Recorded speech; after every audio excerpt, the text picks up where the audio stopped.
আসসালামু আলাইকুম সুপ্রিয় দর্শক শ্রোতা, আজকের পর্বে আপনাদের সাথে শেয়ার করব ভ্যানিলা স্পঞ্জ কেকের রেসিপি। আর এটার কালার একেবারেই ওভেনের মতো আসবে। আপনারা স্টেপ বাই স্টেপ ফলো করেন, তাহলে বুঝতে পারবেন। সবার আগে বলে রাখি, যারা আমার চ্যানেলে নতুন এসেছেন প্লিজ আমার চ্যানেলটি সাবস্ক্রাইব করে রাখুন। প্রথমে আমি শুকনো উপকরণগুলোকে চেলে নিব। তার জন্য এখানে নিয়ে নিচ্ছি হাফ কাপ ময়দা, একটা শুকনো চাল নিতে, সাথে দিয়ে দিচ্ছি 1 টিস্পুন কর্নফ্লাওয়ার, সাথে দিয়ে দিচ্ছি হাফ টিস্পুন বেকিং পাউডার, দিয়ে দিচ্ছি হাফ টিস্পুনের একটু কম বেকিং সোডা, সাথে দিয়ে দিচ্ছি স্বাদ মতো লবণ, মানে 1 চিমটি লবণ। আপনারা লবণটা স্কিপ করতে পারেন, তো লবণটা দিলে টেস্টে কেকের যে টেস্ট অলওয়েজ ভালো হয়। তো প্রথমে আমি সবগুলো উপকরণ সুন্দরভাবে চেলে নিচ্ছি, আর যেগুলো এখানে লেগে আছে একটুও ফেলে দিব না। এভাবে সুন্দর করে আমি সবগুলো উপকরণই চেলে নিব।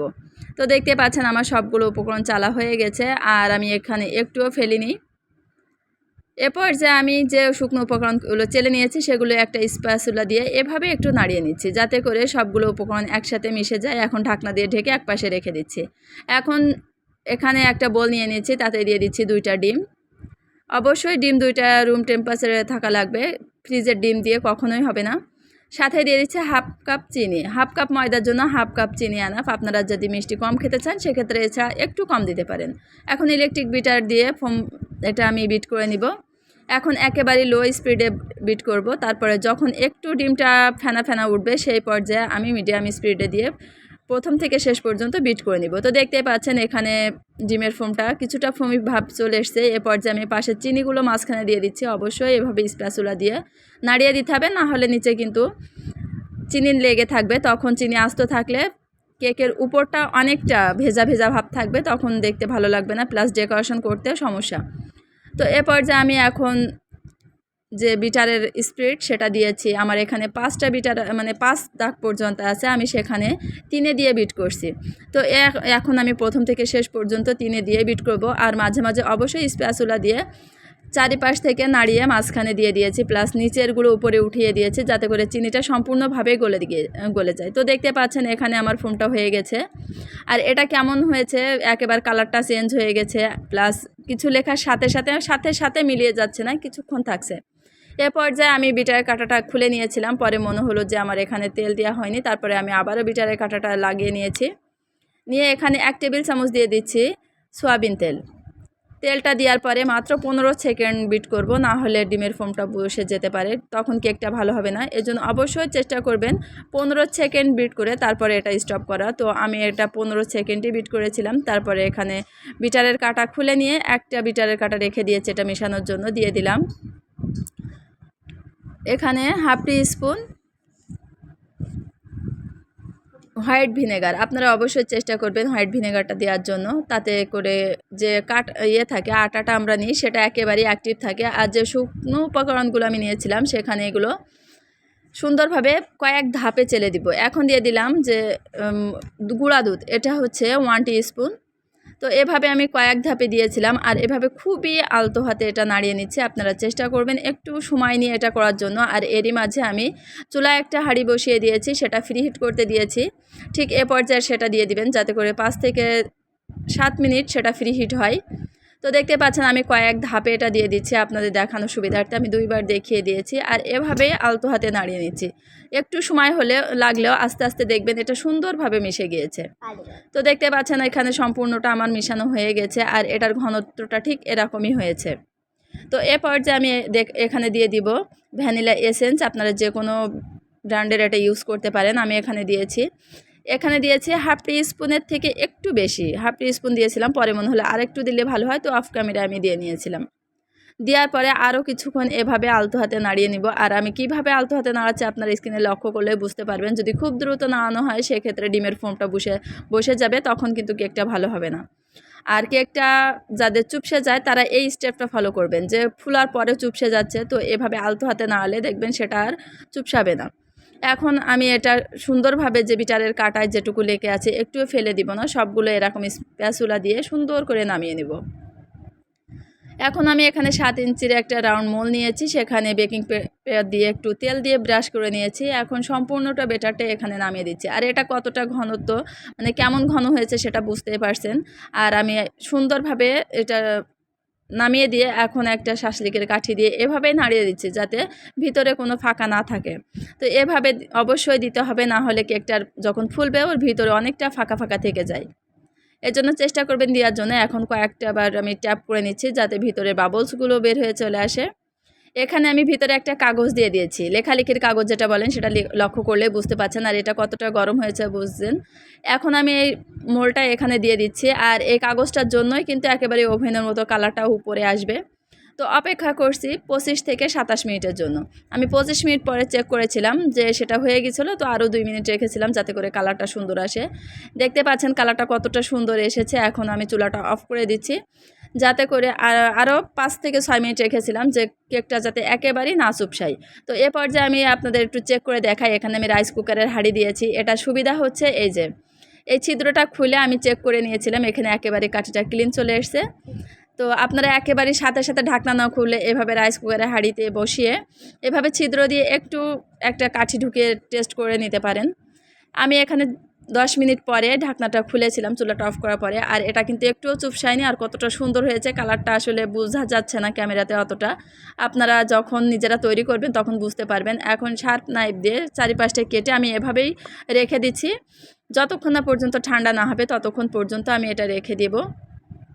তো এটা একটু দেখিয়ে দিয়ে আপনাদের কালারটা কেমন হয়েছে। এই যে ওভেনে করলে ঠিক এরকম কালারটাই হয়। তো এখন আমি এভাবে ঢেকে রাখছি যতক্ষণ পর্যন্ত ঠান্ডা না হচ্ছে। তো এখানে দেখেন এটা কিন্তু সম্পূর্ণভাবে ঠান্ডা হয়ে গেছে। আমার ছেলে কেক খেতে খুবই পছন্দ করে। ও কখন উঠাবে, যে বেকিং পেপারটা উঠাবে, কখন ডেকোরেশন করা হবে, এই জন্য খুবই বিধিব্যস্ত। তো দেখতে পাচ্ছেন যে ও নিজেই উঠাচ্ছে, আর এটা নিচে কিন্তু একটুও পুড়ে যায়নি। আর কতটা সুন্দর হয়েছে আপনারা নিজেরাই বুঝতে পারবেন যখন বাসায় তৈরি করবেন। আর সবগুলো টিপস ফলো করলে আপনাদের কেকও ঠিক এতটাই সুন্দর হবে। তো আমি একটু দেখিয়ে দিচ্ছি এটা কেমনভাবে, মানে কতটা ফুলেছে। এই যে দেখেন একেবারেই কত সুন্দরভাবে হয়েছে। আর এখানে কিন্তু ডিমের এক্সট্রা কোনো গন্ধও নাই। আপনারা অনেকে বলেন যে ডিমের গন্ধ থাকে, তো আপনারা যদি ভ্যানিলা এসেন্সটা সুন্দরভাবে ব্যবহার করেন, ভালো ব্র্যান্ডের ব্যবহার করেন, সেটা কিন্তু এখানে এরকম আর থাকবে না। তো এখন আমি এখানে চলে এসেছি এটা ডেকোরেশন করার জন্য। তো প্রথমে আমি এটা কেটে নিব। তো এভাবে ঠিক রাউন্ড করে, যে গোল করে, যারা কাটতে পারেন না এরকমভাবে একটু সময় করে কাটবেন সুন্দরভাবে, তাহলে দেখবেন যে এটা আস্তে আস্তে সুন্দরভাবে সমানভাবে কাটা হয়ে যাবে। এই যে আমার এটা কাটা হয়ে গেছে। এখন আমি একটু দেখিয়ে দিই। এই যে ভিতরটা দেখতে পাচ্ছেন যে কতটা সুন্দর হয়েছে, আর খেতে মাশাআল্লাহ অসম্ভব মজার হয়েছিল। তো আপনারা বাসায় একবার হলে ট্রাই করবেন। আর এই যে আমি এখন কেকটা ডেকোরেশন করতে চলে এসেছি। আপনারা চাইলে এটা 3 পার্ট করে নিতে পারেন, আমি এটা 2 পার্ট করে নিয়েছি। তো আপনাদের পছন্দ অনুযায়ী আপনারা কাটবেন। 3 পার্ট অনায়াসে এটা কিন্তু কাটা যাবে। তো আমার মনে হয়েছে আমি 2 পার্ট করব। তো প্রথমে আমি এখানে একটু ক্রিম নিয়ে নিচ্ছি কেক বোর্ডে। নেওয়ার পরে এখানে কেকটা প্রথম একটা লেয়ার বসিয়ে দিচ্ছি।